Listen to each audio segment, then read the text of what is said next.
Hi, I'm Chris Widener, and you're watching a special Made for Success on location at a conference in Dallas.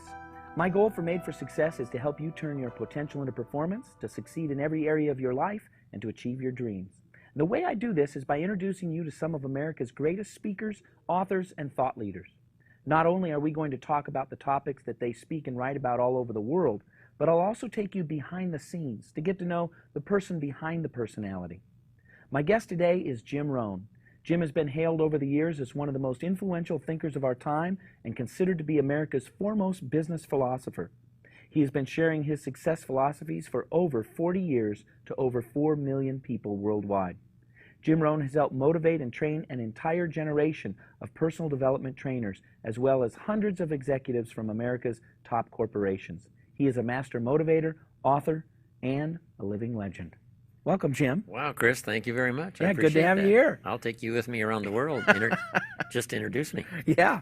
So I want to ask you, we were talking as we did the run-through for the promo there about being a living legend, and you really are. I mean, you have had an incredible life, an exceptional life, where you've been able to influence so many people. How do you go from the kid that you started out to, where you're at now, speaking all over the world? How do you get started in that? Well, part of it is living long enough to have a chance to be a legend. Right? There you go. And I just celebrated birthday number 75. Ah. But 25 years old, I'm living in Idaho, where I was born and raised. And, I'm married. I've got a little family started and struggling to pay my bills, but, working hard and doing the best I can. And then you've heard the story. I get this knock on the door, and there's a little Girl Scout selling Girl Scout cookies. And she gives me this incredible presentation. Girl Scouts, best organization in the world. Everybody wants to support the Girl Scouts. We've got these cookies, only $2. And she very politely asked me to buy. No problem. I wanted to buy. Big problem. I didn't have $2 in my pocket. And I'm not destitute, but my pockets are empty. I'm a grown man. I'm 25 years old. I've been to 1 year of college. I got a little family going. I live in America, and I don't have the $2 in my pocket. And I didn't want to tell her that, so I did what I thought was next best. I lied to her. And I said, hey, look, I've already bought lots of Girl Scout cookies. We've still got plenty in the house we haven't eaten yet.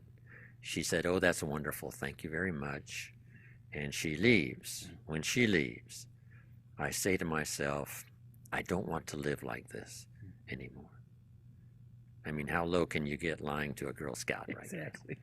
So that was one of those days I call the day that turns your life around. Yeah. When I really made the commitment, I must start a search for finding ways to do better. I always wanted to, but I just hadn't found the person or the ways. Shortly after that, I found someone who became my mentor over a 5-year period after that, between ages 25 and 30, 31. What he taught me made me a millionaire, entrepreneur, changed my life, refined my philosophy, helped me develop skills and disciplines that I didn't have before. Totally revolutionized my life over that 5-year period. And that was the beginning of my change of mind and circumstances.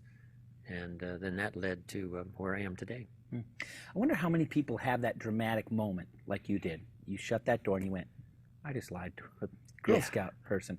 Some people could have just said, well, I had to do what I had to do. Yeah. Other people like yourself say, never again. Yeah, you don't know. I call it the mystery and the magic. Why one experience affects a person one way and another person passes it off and doesn't let it change their life for the better. Or they might not do it now, and maybe later something else will happen, and that'll be the moment. You just don't know. As you know, lecturing, giving seminars, teaching, training, why some people pick it up, do something with it, change their lives, and others don't.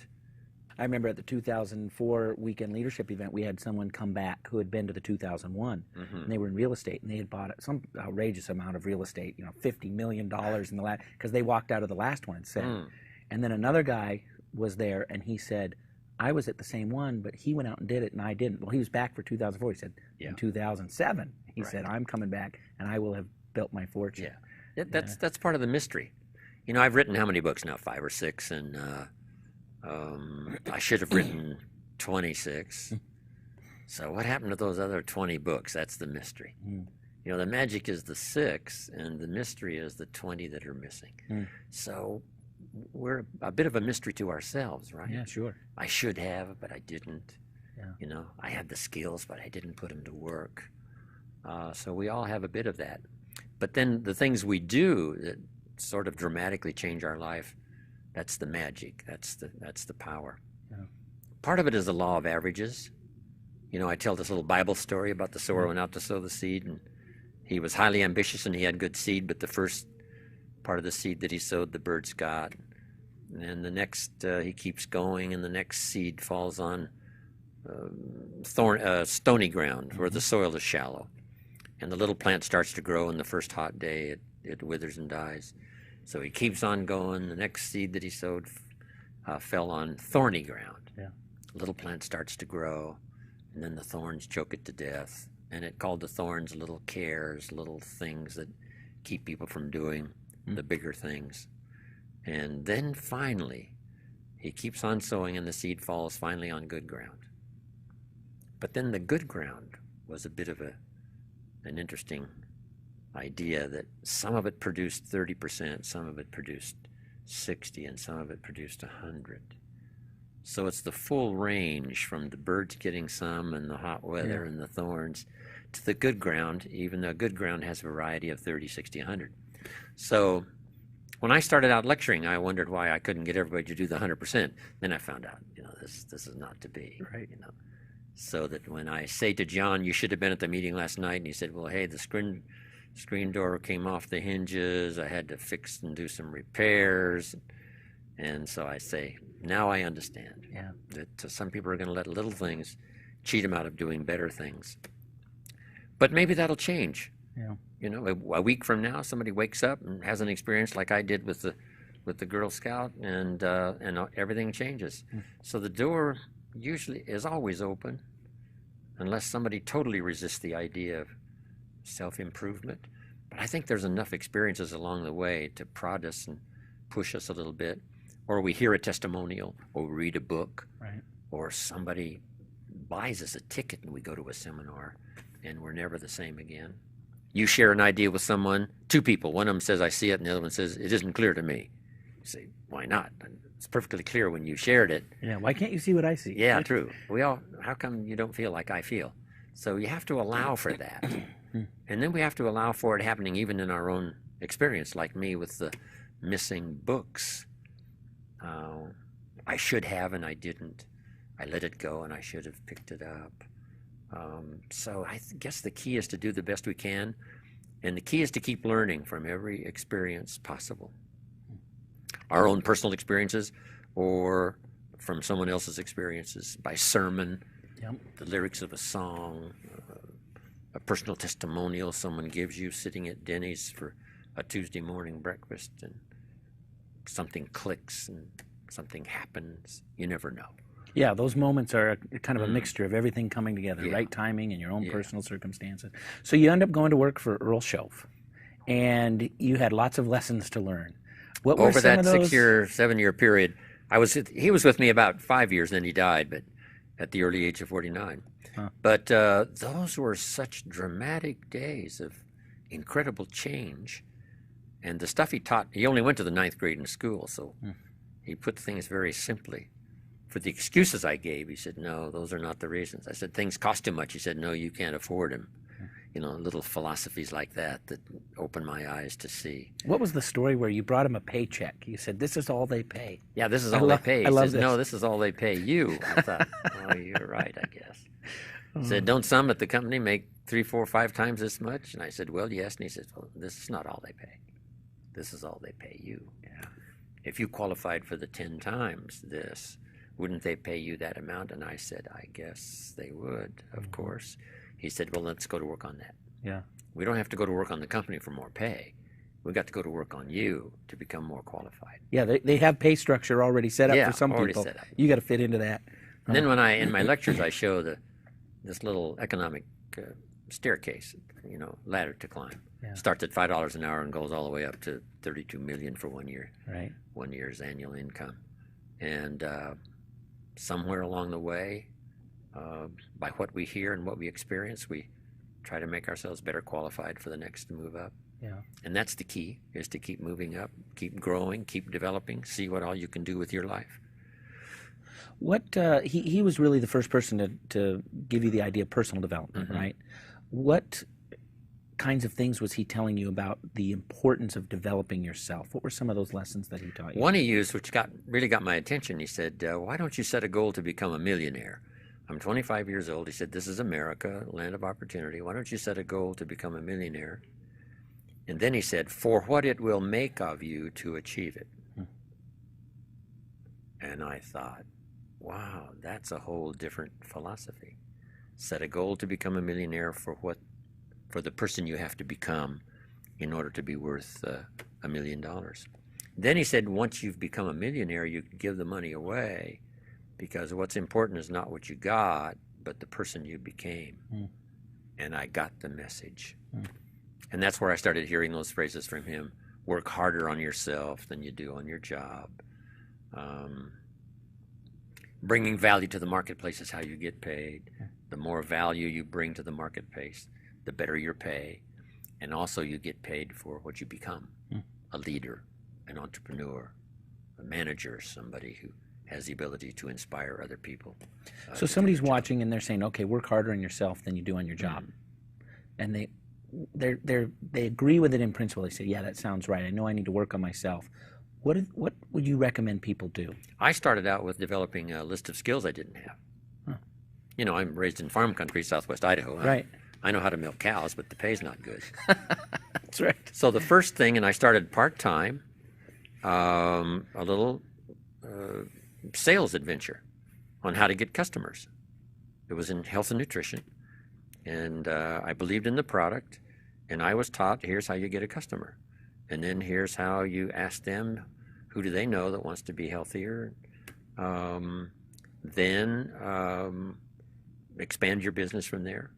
So that was the first extra skill I learned from just the regular farm skills that started to change my life. So this is part of the personal development, learning that extra skill. In my seminars, I now teach, in the 21st century, you need more than one skill. One is for economic safety. Right. Here's the guys that's worked for General Motors. They just, closed a couple of plants and laid off, 25,000 people. This guy has been there, let's say, for 15 years.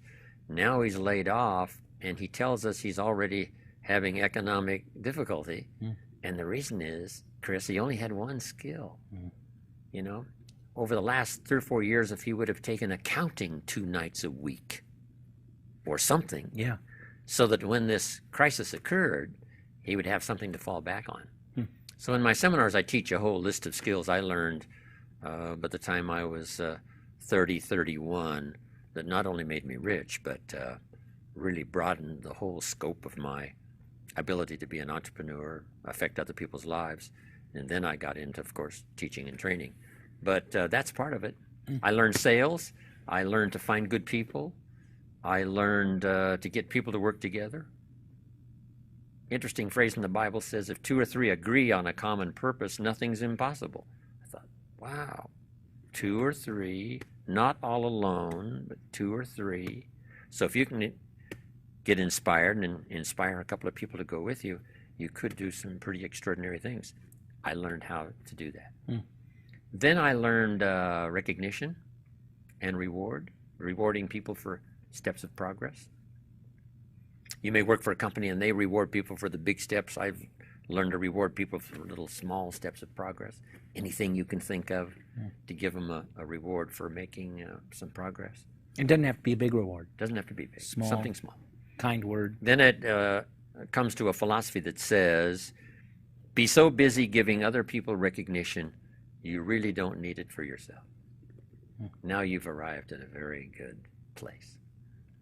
Your greatest happiness is other people getting rewards, not necessarily yourself. But then Zig comes back with the old philosophy that's so true. If you help enough people get what they want, from either money to recognition or success, you can have everything you want. Yeah. I heard Zig say that, I think, almost 50 years ago, 45 plus. And when he said, you can have everything you want, I underlined the word everything. Because you could want a lot, and right? I said, hey, I think Zig is right. If you help enough people get what they want. Yeah. But that's another skill. Then I think the ultimate skill is the skill of communication. And I divided that one into 3 parts. One is training, right? Showing somebody how to do the job. Next is teaching. And I simply use the 2 words for a purpose, teaching life skills. Because one of the things that helped me really revolutionize my life, age 25, was learning how to set goals. Decide what you want, write it down, start checking them off. Where do you want to go? Make that list. Yeah. What do you want for your family? Make that list. I started doing all that. That's called teaching life skills. So if you combine job skills with life skills, your chances now really start to multiply. Then the ultimate in communication is learning to inspire, helping somebody to see themselves better than they are,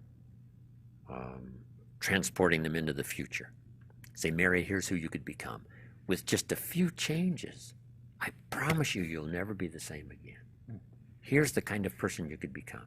Confident, strong, able to cope with circumstances and changes. You could be that person. So do you think that is something that anybody can do? I mean, typically when people think of leaders, they think of the heads of, captains of industry and presidents and, leaders of social movements. Is that something somebody do, middle management in their own career, parents? Sure. Parents should even learn to do it at Yeah. home. Yeah. Here's the person you could become. We try every means possible, right, especially for our children, to expose them ideas that we know we translate best we can, or from church, or hopefully from school, from the neighborhood, from the business community where they might get a job and go to work. We just hope and pray that they will be constantly exposed to things that will cause them to think, change, refine habits, develop skills, have personal satisfaction of the success they want. We hope that happens. But it's going to come from a variety of sources, not just one. It's like mentoring. I happened to find somebody who, was the business employer, business partner that I worked with, as well as being a mentor. But sometimes, somebody mentors you in good health. Somebody else mentors you in spiritual matters. Someone else mentors you in family relations. And someone else mentors you in business and developing skills. Did you go actively looking for mentors throughout your life? No. After that Girl Scout experience, I said to myself, I must find something. And sure enough, a friend of mine said, I've gone to work with this man. You've got to meet him. That was shortly after that I met Mr. Schoaf. Who knows the mystery of that, right? When the student is ready, the teacher appears. Yeah. When you have that determination, it seems like things start, happening and coming your way. Yeah. At least the odds are better. Yeah. Everything's a matter of odds. But if you do certain things, I think you can increase your odds that better things will happen for you. So after you became successful in your business, then there was a phone call. You got a phone call, right? And somebody said, hey, come and talk to us. Yeah, I moved to Beverly Hills. Because that's what you should do when you become successful, Yeah, right? we're also a kid from the farm country of Idaho moved to, if you got rich, Beverly Hills. So when I get there, a friend of mine said, you've got to come and tell your story to my service club. You belong to the Rotary. And he said, if I arrange this breakfast meeting, I think, or a luncheon meeting, he said, would you come, just do a little 30-minute talk and tell your story? And he said, we'll call it Idaho Farm Boy Makes It to Beverly Hills. I said, okay, suits me. So I did this little talk, and evidently they enjoyed it. Before the day was over, I got a couple more invitations. You got to come talk to our service club, tell that same story, share those same ideas. That started me thinking about,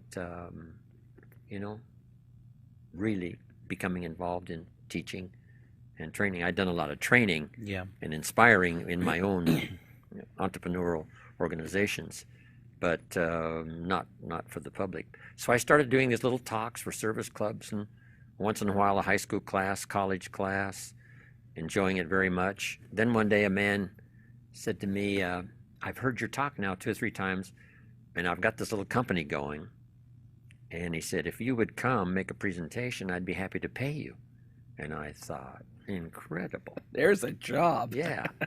Could I really share my story and get paid? He said, I'll be happy to do it. Wow. So I did that. Then that led to another one and another one.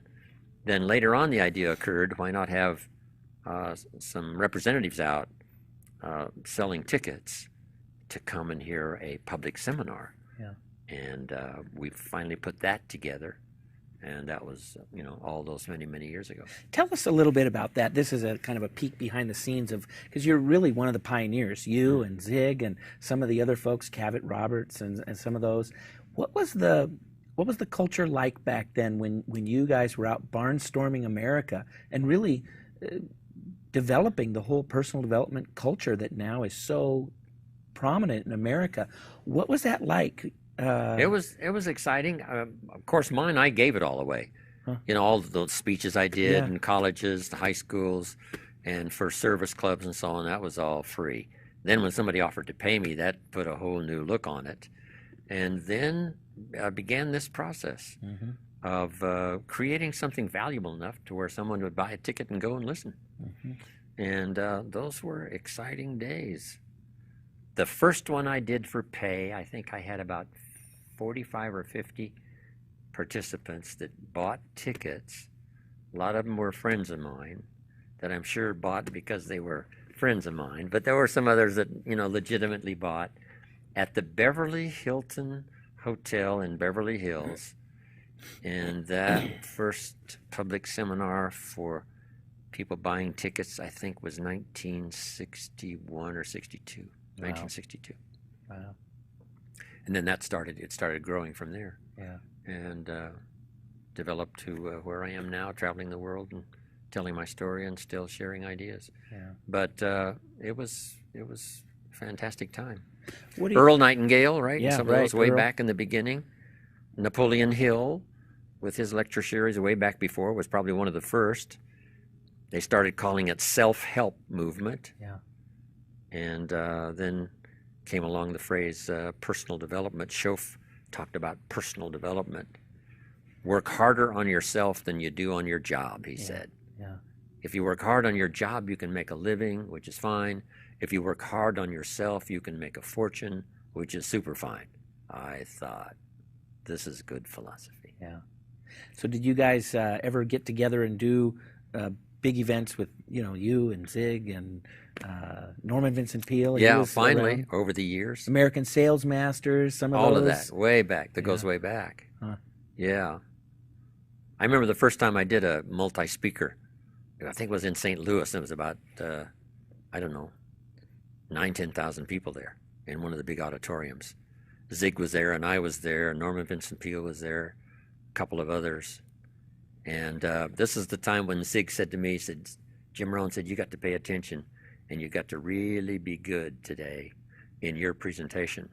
Because he said, if 10,000 people turn on you, it is going to be a difficult day. Words of wisdom. Intimidated me, so I get up to speak, and I'm looking up in the balconies, and I'm saying, I got to do my best. Zig may be right. If I don't do well, I will incur the wrath of these 10,000 people. But that was that was good advice. I learned along the way to pay more attention to the audience. Way back in the early days, I was more absorbed in my lecture and what I was having to say. People could have left, and I probably wouldn't have really known it.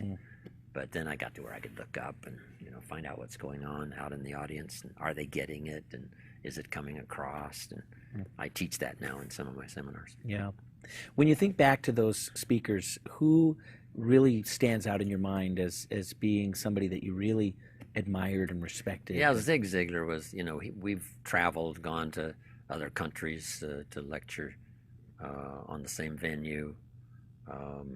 Earl Nightingale was unique you know, a unique person in his own right. The stuff that he wrote, as well as his speeches and lectures, were captivating, interesting, made you listen, thought-provoking, and that's all we're really trying to do, right? Yeah. The minister on Sunday morning, right, just wants to share ideas, get people thinking, pondering about their life, how to refine things spiritually as well as how to refine things economically and personally. Yeah. And we can all use a little coaching, whether it's one-on-one person, or whether it's in a seminar setting, or whether it's church or a Sunday school class, wherever it is, where ideas are being shared. There's always a chance to pick up something that you hadn't quite thought about before. Mm-hmm. In 2004, summer of 2004, you got the Masters of Influence Award at the National Speakers Association, and I was there to be able to be there and see that. And one of the things that really amazed me was they asked the crowd, and there was maybe 2,000 people there, 3,000 people there, how many of you would say that Jim Rohn has significantly influenced your life or your speaking career? And nearly 2/3 of the hands went up. How do you feel about that? It's, you know, it's so extraordinary from where I came from. Yeah. Southwest Idaho farm country. I still have the old family farm overlooking the Snake River, where I make a little wine and, you know, grow a few crops and live the good life there. But it is extraordinary. One of the greatest experiences, and you heard me say before, is when someone puts your name in their testimonial. Here's the person that found me. Here's the person that got me started. Here's the person that wouldn't let me quit. Gave me more reasons for staying than for leaving. Here's the person who believed in me until I could believe in myself. And then they mention your name. Yeah. That's big time stuff. Yeah. You can't buy it with money. Yeah. You have to earn it. What's extraordinary for me now is to go to Russia and lecture. I started lecturing in Russia 12 years ago. To go back now again and have someone say 12 years ago, here's what's happened to me, my family. I want to introduce you to some people. I've helped change their life since you changed my life. That's so extraordinary. I guess that's why at age 75, I'm still off to Chile and Santiago, and a few days after that, Australia, then 3 cities, I think, in India and South Korea. One little trip. Yeah. I want to talk to you about your travels, and it's one of the fun things about having speakers like yourself who come in who do world travel, and to really just ask them, what's the world like? You know, there's a lot of people who are watching the show who they don't get a chance to travel that much, you know, and we hear things in the American media or whatever, but what are some of the countries that you've loved to spend time in, and what do you think the average person should know about some of these countries and cultures? Speaking of the travel, you know, I used to travel to Concord. Oh, before they shut it all down. 3 hours from London to New York. It's so extraordinary. Now Singapore's got this new flight, Los Angeles to Singapore direct, 17 and a half hours. Oh. So that's quite an experience. Yeah. You know, it's like 9 meals and 4 movies, and finally you get there. Yeah. But first class is, you know, exciting, and caviar and champagne and, you know, all the amenities. But traveling to other countries, you know, people are basically the same. You know, they've got families and they want to do well, and they want the next generation to be better off than they are. People have hopes and dreams, and want to know how they can achieve success. What could I do? It seems like I've been stuck for 4 or 5 years. What could I do to make a difference? Everybody wants to know. And then they want to be fulfilled. People want to, you know, have satisfaction, whether it's spiritually, socially, personally. Satisfaction of personal development. I'm better than I used to be. And I think if I keep working hard, I stand an excellent chance of being better in the future than I've been in the past. Those kind of aspirations, no matter where I go, from South Africa to Scandinavia, from Korea to India to Vladivostok, Russia, doesn't matter. People are basically the same, have the same desires, Some of the forms of government are a bit different, Yeah. but not the aspirations of the people. Do you take particular joy going to countries where there's burgeoning capitalistic societies? Yeah. Yeah. What's been fun for me? me is the opportunity to teach capitalism in Russia over the last 12 years. Yeah. I've been there like 5 times in all the major cities because they didn't have any concept of capitalism all those years under communism. Right. Because communism taught capital belongs to the state, not the people. And of course, we believe capital belongs to the people, not the state. A total different economic philosophy. But now, since the walls came tumbling down in Germany, 14, 15 years ago, now they have the opportunity to become entrepreneurs, and capitalism, personal responsibility, instead of we're always relying on the state. So it's all changing. And they're hungry, aren't they? Just, they're ready for it. Yeah. And of course, the same mystery and magic occurs in Russia like it does everywhere else. And Yeah. he tell you, here's how you can dramatically change your life from pennies to fortune. And some say, yes, that's great, I will. And some say, I'm not sure that's for me. And I have to learn to accept that, right? Yeah. I want to talk a little bit about kids, because you have a lot of thoughts and theories about things that kids should learn, lessons they should learn. Tell us about some of those. One of the easiest is capitalism, because I use it even in Russia, teaching capitalism, that even kids can, become capitalists. Yeah. Because all it involves is, here's a 12-year-old, couldn't he search the neighborhood? Doesn't have to be 12, 7 or 8. 8 years old, let's say, this little kid, and he searches the neighborhood, finds a little broken wagon, and pays $1 for it, and brings it home, fixes it up, paints it until it shines, straightens out the wheels until they're true, takes it back to the neighborhood and sells it for $5. Makes a $4 profit. Could that be possible? And everybody says, well, yes, it could be possible. And all he would have to have is the idea. So I'm teaching kids how to have 2 bicycles, one to ride and one to rent. Yeah. Right. You don't have to be General Motors to make a profit. Yeah. So just a bit of ingenuity, from the lemonade stand to whatever. Those are just all examples of capitalism at work, where you make something and sell it, or you buy something and sell it. Then teaching kids a little bit about money management, I think, is important. What are the things that they ought to learn? Don't spend more than 70 cents out of every dollar. And then 10 cents for charity or church. Another 10 cents for active capital, like find a broken wagon, pay $1 for it, fix it, sell it for $5. That's active capital. And then last 10% is passive capital. Let someone else use your money.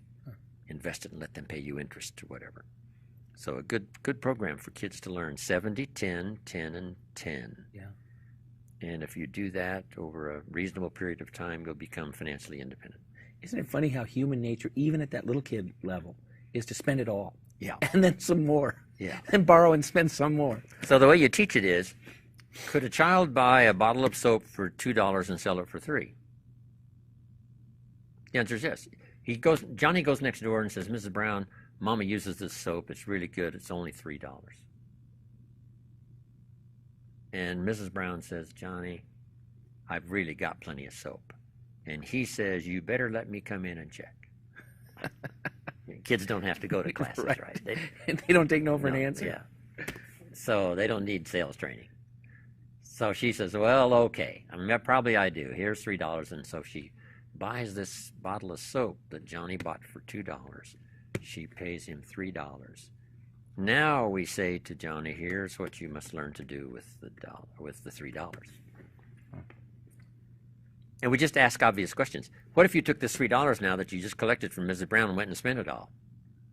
He says, well, no, you can't do that, because then you'd be out of business. That's right. I mean, some adults don't know that yet. Right? The money they got in their hand, if something comes up, why not spend it? Say, no, you'd be out of business. Yeah. You got to save at least $2 back so you can go and buy another bottle of soap. Yeah. And sell it for $3 and make another $1. Then kids learning to employ other kids. Yeah. Johnny mows Mrs. Brown's lawn. She pays $5. The idea occurs to him, why couldn't I get Pete to mow Mrs. Brown's lawn, collect the $5, and give him $1 or $2 for mowing the lawn, and I keep the $3 for getting the business. He says, good idea. Yeah. Mrs. Brown gets her lawn mowed. Pete gets a couple of dollars. Johnny makes $3 for getting the job.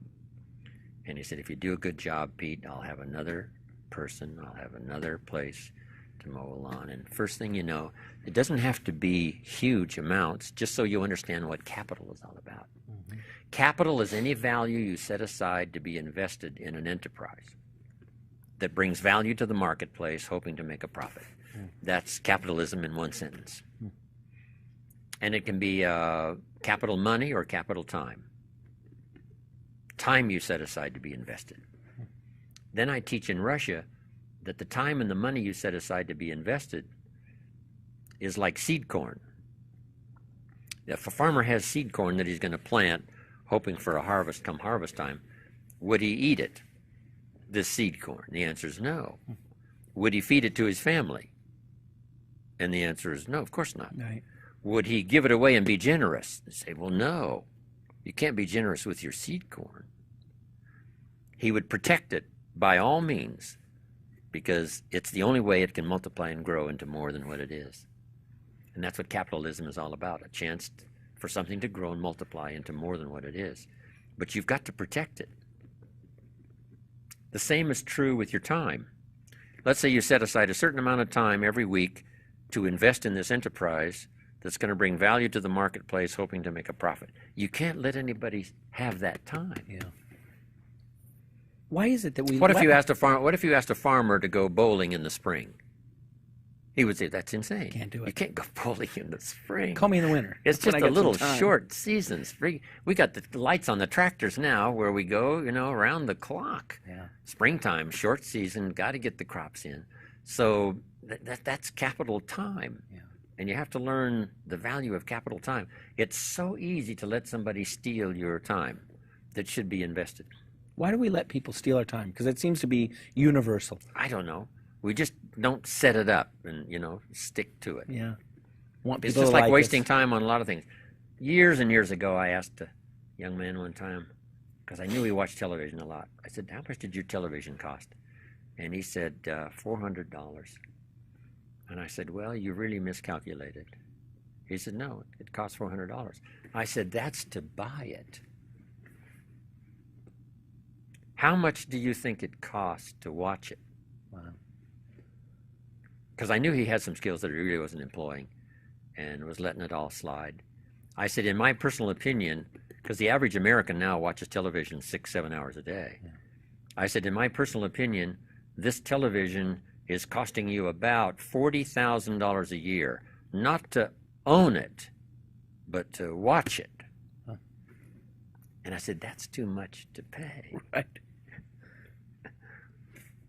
Maybe 4,000, but not 40. Right. Come on. Pay the 4,000 and throw it away and don't use Absolutely. it. You'll still be ahead of the game. So, sometimes all it takes is a revolutionary idea like that. Somebody says, I think Jim Rohn's right. This television is costing me too much money to watch it.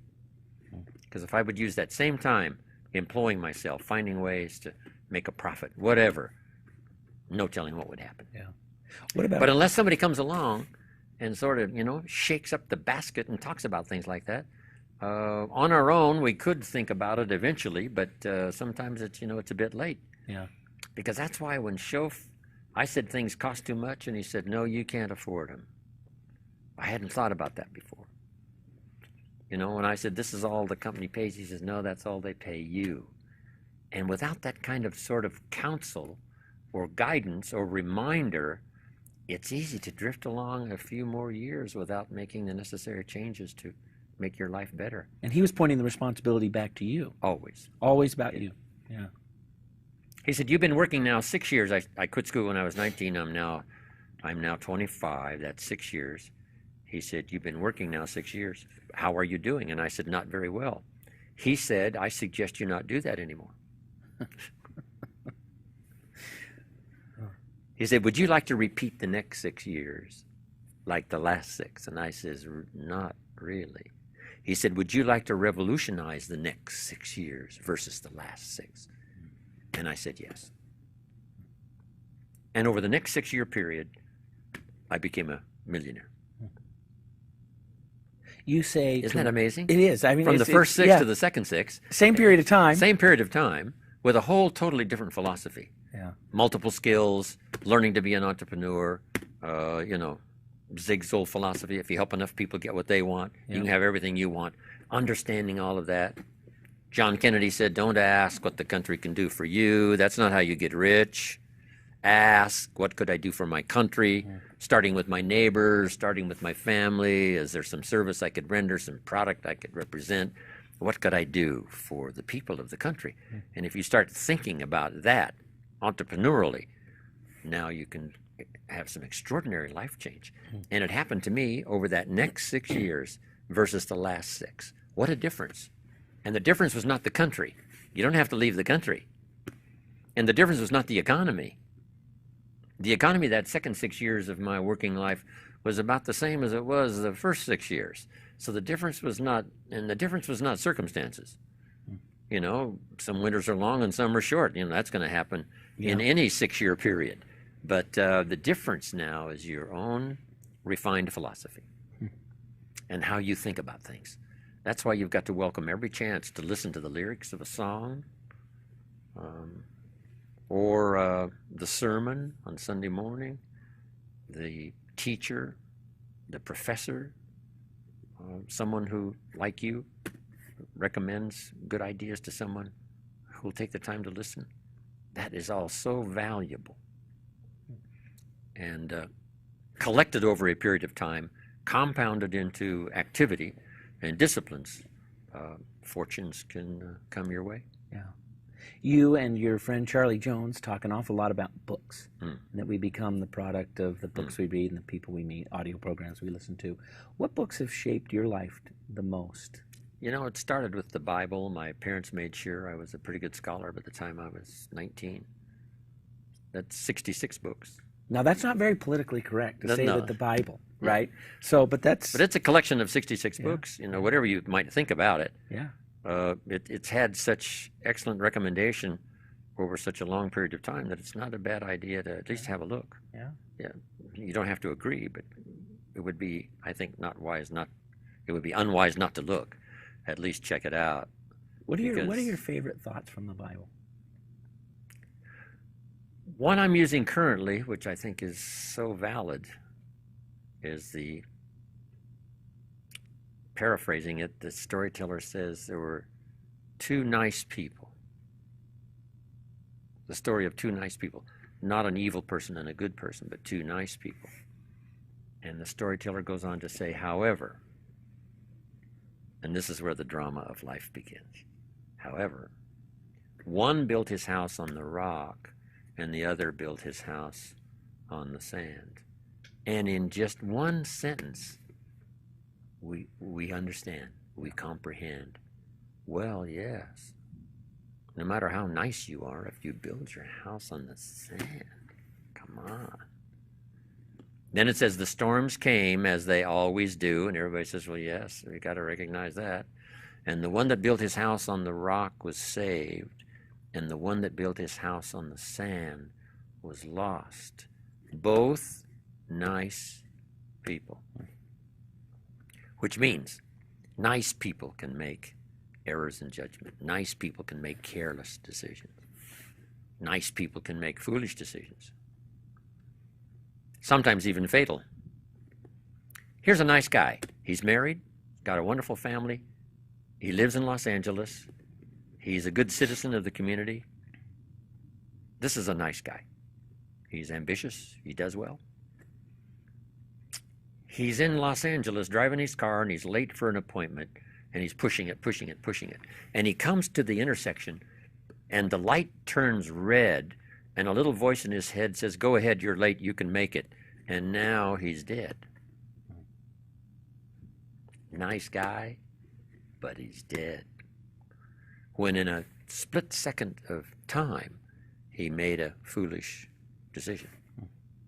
So you don't have to go off to some foreign country and die in some foreign war to be dead. All you have to do is make a careless decision or a foolish decision at the wrong time. And we're all tempted. What was that voice I heard this morning that said, you don't have to do your exercises this morning? You hear that voice too? You're running I late. hear that voice too. You can make up for it, when you get Right. back from your seminar trip. And I said, no, I've got to do at least a modified version, even though I'm late. And you just, that's every day, Chris. The waitress irritates you. And now you've got a choice. Let it go, or make a big deal out of it and embarrass everybody. Everybody's got the choice. Mm-hmm. Here's a good one. I'm walking into Nate and Al's in Beverly Hills, where, by the way, 2 mornings ago, there was Kareem Abdul-Jabbar. I had a nice chat with him.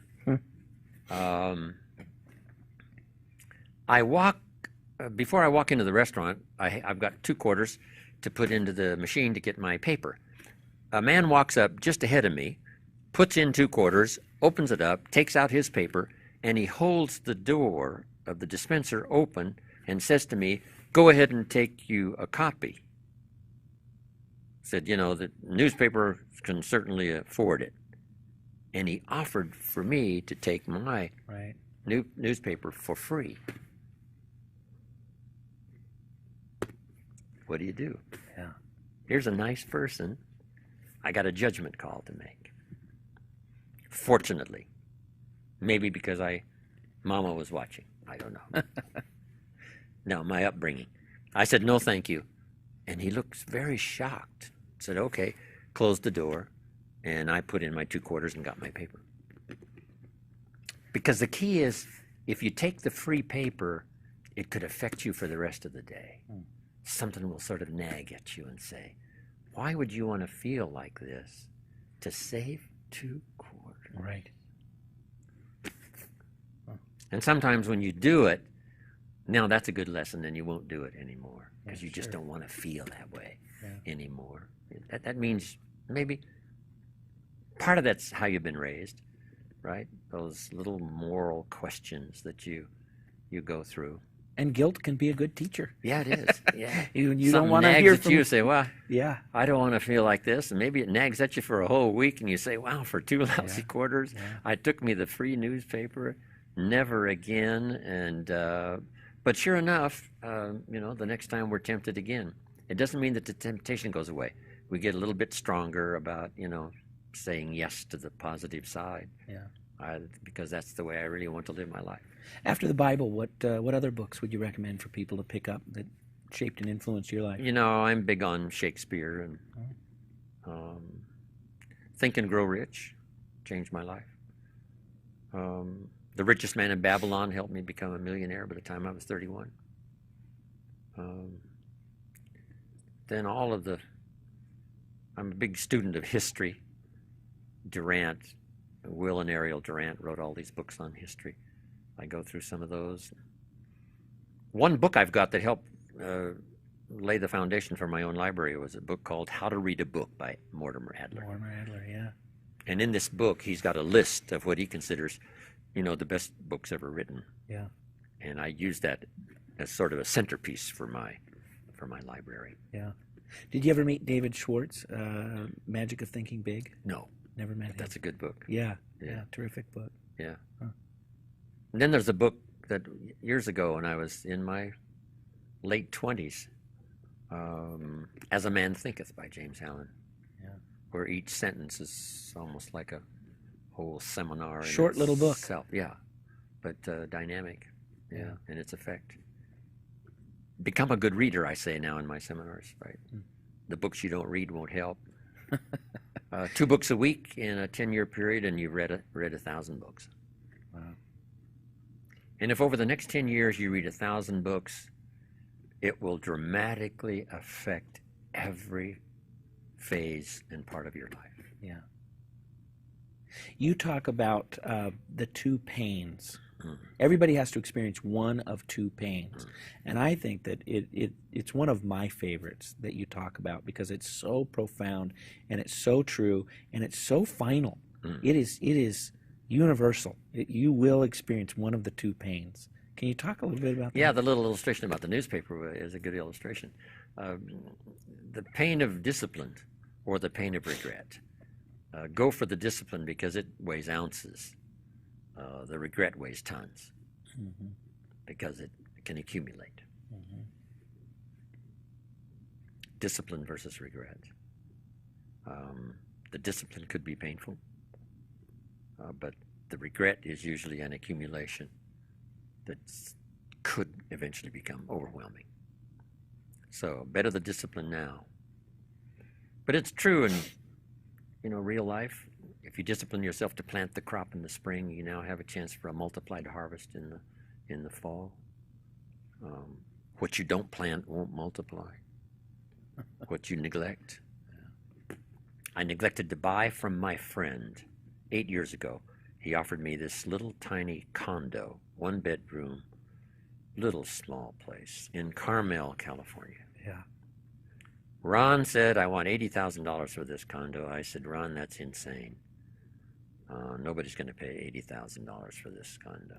He said, okay. If you change your mind, let me know. I'm ready to sell. Well, I didn't buy. And he put it on the market last year, toward the end of last year, for $650,000. That was one of those times I should have listened to the positive side of the voice that said, why not buy? And he kept it for another 8 years, right? So in his prayers every night before he goes to sleep, thanks to good Lord, I didn't buy this condo. $80,000 to $650,000. Wow. Everything's lessons to learn, right? I could have, I should have. I'll do a better job in the future of making wiser decisions. That's the best counsel we can possibly have. Yeah. Whether it's a bit of waste of time that we could tighten up on or whatever it is, why not do it? Then I think one of the greatest joys for me, and of course I've made it now, it's become a business, is passing along and sharing ideas with others that have profoundly affected your own personal life. It's a great joy, whether I do it in Novosibirsk, Siberia, or whether I do it in South Africa or India or anywhere in the world. The opportunity that if you say something uniquely enough that it could affect somebody's life or begin the process of affecting somebody's life, it's an awesome experience. Yeah. You have a list of things that people should do. Everybody should, what is it, have a Manhattan in Manhattan? And oh, yeah, those life experiences. Those are fun. Yeah. What are some of those experiences you think everybody should do? Drink a Manhattan in Manhattan, yeah. You should have Australian lobster tails in Australia. Yeah. You should eat Boston baked beans in Boston. Right. Maui onions are delicious, but you have to eat Maui onions in Maui. And it's a lot better than the Walla Walla onions. Yeah, right. I'd rather eat onions. If you have True, to eat true. onions, Maui better than Walla Walla. It's a fun list to make. Yeah. Yeah. Yeah. You got to drink Canada Dry in Canada. Yeah. Yeah. Yeah. If you think long enough, you can come up with a pretty good list of say, hey, that sounds like experiences that I'd like to have. How are you spending your time? Got to have a Singapore sling in Singapore. Singapore, Yeah. yeah. I was there just 3 or 4 months ago. Singapore. Yeah. It's a fun list, and it's just check them off. Yeah. But then I talked about, you got to drink in an Arizona sunset, and walk the white beaches of Carmel, and just start making this list. Let it inspire you. Yeah. I started teaching this a long time ago, and it's surprising how many people come up to me and say, I've added to my list. I'm working on the list. 20 years ago when I heard you say this, here's some of the places I've gone. I probably never would have gone if I hadn't have heard your seminar. That's exciting. Yeah. Or you got to have an Idaho baked potato in Idaho. Yeah. You're spending a little You bit can of time have one in Idaho, Beverly right? Hills, and it's okay. But make the trip. Yeah. Just to say, hey, I had an Idaho baked potato in Idaho. Yeah. So how are you spending your time now when you're not traveling? You, Well, I used to ride the Jeep trails on my dirt bike, but my daughter finally persuaded me. Daddy, she said, age 75, I'm not so sure. So that's sort of passing away. But I used to love to do that. Yeah. It was one of my getaway times, up on top of the mountains, riding the Jeep trails, and either alone or with somebody, and good way to get away. Yeah. No traffic lights.